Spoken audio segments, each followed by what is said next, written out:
everything has changed, and it could be just the BMC election that is augured. That is augured in, and that's and that is the beauty of time and elections and politics. Politics has changed the culture. There's a tectonic shift in what is the perceived culture of Mumbai, on who is perceived to be a Mumbaikar, and a lot of that, Mr. Menkar, is going to be scripted by the man of the moment, Devendra Fadnavis, because here is a man, 55-year-old, who a Brahmin, a Maratha, who calls himself the CEO of Maharashtra, pitches in as a person who is pro-development of Vikas Purush, where Maharashtra is concerned, yet carries the Hindutva card, very carefully and pushes that forth. A lot of credit due there.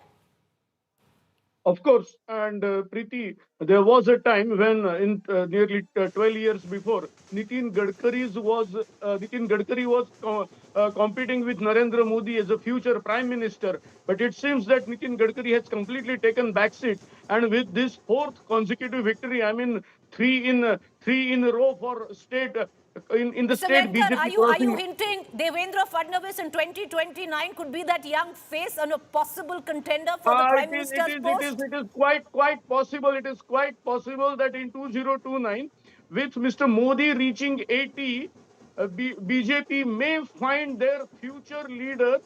That's a big one. Let's explore that, Sahil. You have a Devendra Fadnavis, 55, and he's right. 3 consecutive wins. There's a Yogi Adityanath who has scripted 2 consecutive wins. There's also going to be a Himanta Biswa Sharma, possibly not so much, but the second generation of BJP leaders in Yogi Adityanath, in Devendra Fadnavis. Devendra Fadnavis more acceptable, you would think? No, so listen, I mean, this is purely an inference, and it's not even a prediction. I mean, we are just analyzing whether it is going to be a possibility or not. But especially in BJP at this point of time, what we can clearly see is that whoever throws his hat in the race is the first one to be out. So knowing Devendra Fadnavis, he will never throw his hat in such kind of a race. But yes,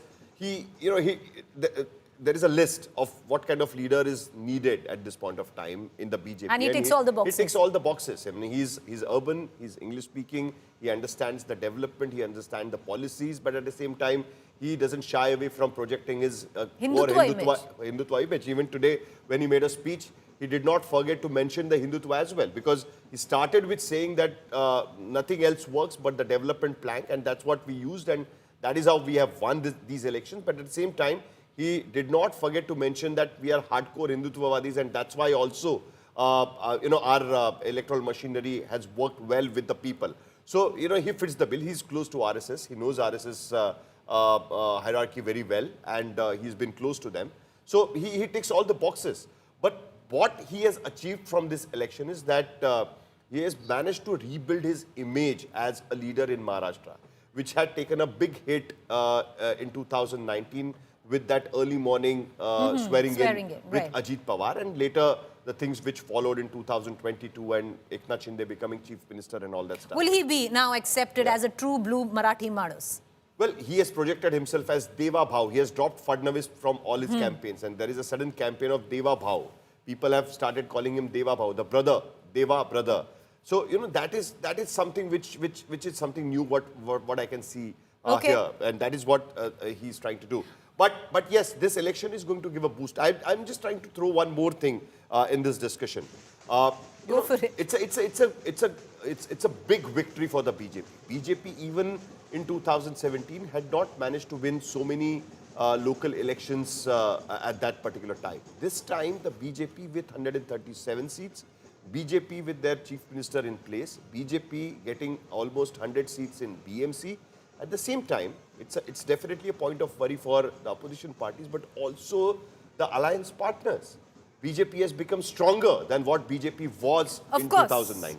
And it's one thing one must draw, and we tried doing it this morning when Rajdeep and I were anchoring, and Amitabh Tiwari, if you were there, that whole journey, and Sahil, who better, than to you also to come in and, give us your point of view. From 2017, 8 years ago when this election was held, the political map of Maharashtra looked spectacularly different than what it is today. So many alliances have come together, so many alliances have fallen by the wayside. But what has preserved and endured is the brand and the politics and the Bharatiya Janata Party that has worked through 2017 all the way, if you look 10 at years, it right exactly now, 10 years, 10 almost. years, and to come out as strong as it has. It could be a cautionary trail, Sahil, for regional parties who have aligned with the BJP. Absolutely. If you look at, what's happened to Uddhav Thackeray, Eknath Shinde, who till yesterday wanted to be the chief minister, today won't be able to install his mayor, because it will be the BJP who'd want to do so. Ajit Pawar, in all possibilities, would not be needed anymore. Absolutely. 2017, the BJP was #1 party. There was no doubt about it. BJP was stronger than the other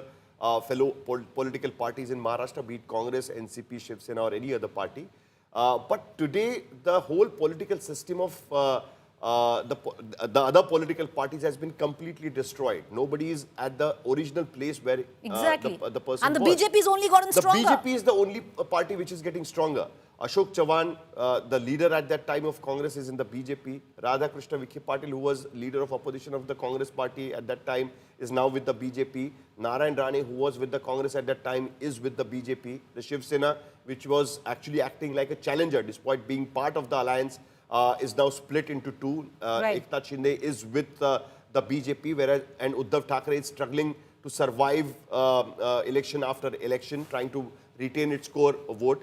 The NCP, which was playing its game very cleverly, sometimes cozying up with the BJP, sometimes going with the Congress, is now split into two. Ajit Pawar has been completely decimated in his own strong area like Pune. And there's a huge question mark on brand Pawar in itself right now. Every brand which was a political brand specifically, the Maharashtra was known for, has been either decimated, destroyed, or has been tamed down at this point of time. And the BJP is the only one which has come out as emerged as a very... And it speaks a lot of, of foresight. It speaks a lot of how you're trying to build a party instead of individuals. Because I'll give you an example, Sahil. We had Mr. Athavale today. Yeah. And we said कि आपको तो seat ही नहीं मिला, party आप कैसे party का क्या हाल हो रहा है? Biggest joke. And he said, हमको minister बना दिया. So this is what your vision is, because you've been given a minister. You become a minister, your party is now... Athavale is a classic example of that. The Congress party, when they wanted to ally with the Ramdas Athavale fraction of the Republican Party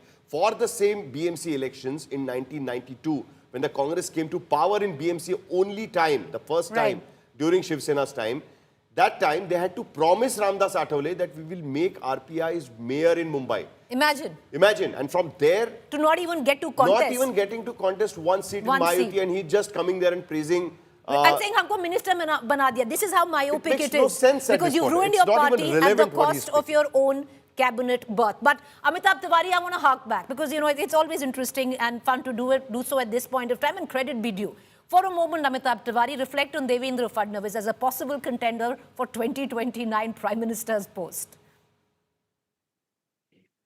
No, essentially, clearly, he is one of the strong contenders. I mean, if you see, you have Yogi Adityanath, Amit Shah, Shivraj Singh Chauhan, Nitin Gadkari, Devendra Fadnavis. These 5-6 leaders are strong contenders. Devendra Fadnavis is the chief minister of one of the top GDP states of the country, and the fact that he has single-handedly led the BJP to win a 3/4 majority in the Vidhan Sabha, and now almost leading in 23 plus out of 29 municipal corporation elections. I think, yes, his chances are strong, but in BJP, we never know who gets which position at a later point in time. I will give you a very interesting fact that you can go and ask ChatGPT or a Grok as to who will be the next prime minister or the person who will succeed, and you will get very interesting answers. And if you put these 5-6 names, you will get very interesting SWOT analysis of all these leaders. Well, that's very interesting, but we're going to leave it at that.